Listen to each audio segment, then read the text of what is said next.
Tash që jemi në muajin e shenjtë të Ramazanit, rëndësi e veçantë u kushtohet festave për iftar në shtëpi. Besimtarë të shumtë organizojnë darka për familjar, miq e të afërm, duke konsideruar këtë si pjesë të traditës dhe solidaritetit që e karakterizon këtë muaj. Por a duhet që tryeza e iftarit gjithmonë të jetë mbushur me numër të madh produktesh dhe sasi të shumta ushqimi? Për këtë çështje flet Visar Koshi, kryeimam në Këshillin e Bashkësisë Islame të Kosovës në Gjakov. Iftari është edhe një kohë e caktuar, që është koha e akşamit, që i themi ne. Momentin kur fillon thirrja e ezanit, atëherë duhet të çelim iftar. Na nuk po themi me prish iftar, po me çel iftar. Kjo është më e përshtatshme.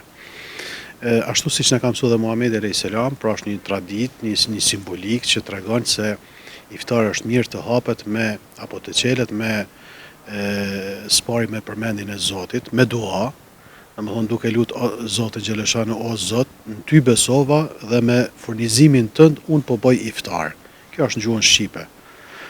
Pas kësaj thuhet Bismillahirrahmanirrahim, edhe pihet ujë pak, domethënë sa për ta lagë fytin që themi, dhe nëse ka mundësi, është mirë të marrim hurme, sepse hurme përmban disa elemente që janë të ëmbla dhe që e ndryshojnë do të thotë edhe atë gjallërinë tonë edhe atë energjinë që kemi humbur ndoshta gjatë ditës.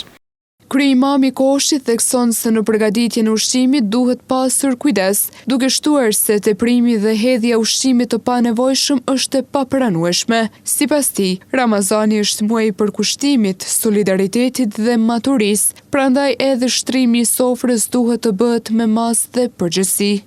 Në ushqim duhet pasur shumë kujdes, sepse ushqimi i tepërt, i panevojshëm, ose harxhimet e tepërta që po bëhen në mënyrë të pa justifikueshme, po them kështu, dhe pothuajse gjysma e saj të hudhet pastaj, kjo është e papranueshme, sepse atëherë ti te i kalon ato normat njerëzore që duhet, sepse iftari jep një porosi.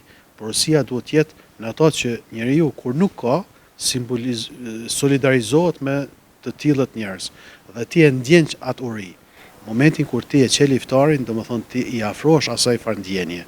Dhe jo te i kalon do thot me ushqimet e tepërta, sepse kjo gradualisht edhe po humb efektin sofra bashkimit, sofra afrimit, familjes, harmonisë, respektit, thirrjes miqve dhe dashamirëve dhe familjarëve tonë. Kjo është e mirëseardhur, sepse ajo i afron njerëzit e ndryshëm të cilët shpeshherë edhe ndahen në forma të ndryshme për shkak të jetës, por iftari, bajrame, cila bajrame që themi dreka bajramit, e shumë simbolika tjera janë për afrime dhe falëndrime ndaj të madhit Zot që na ka dhënë çdo gjë.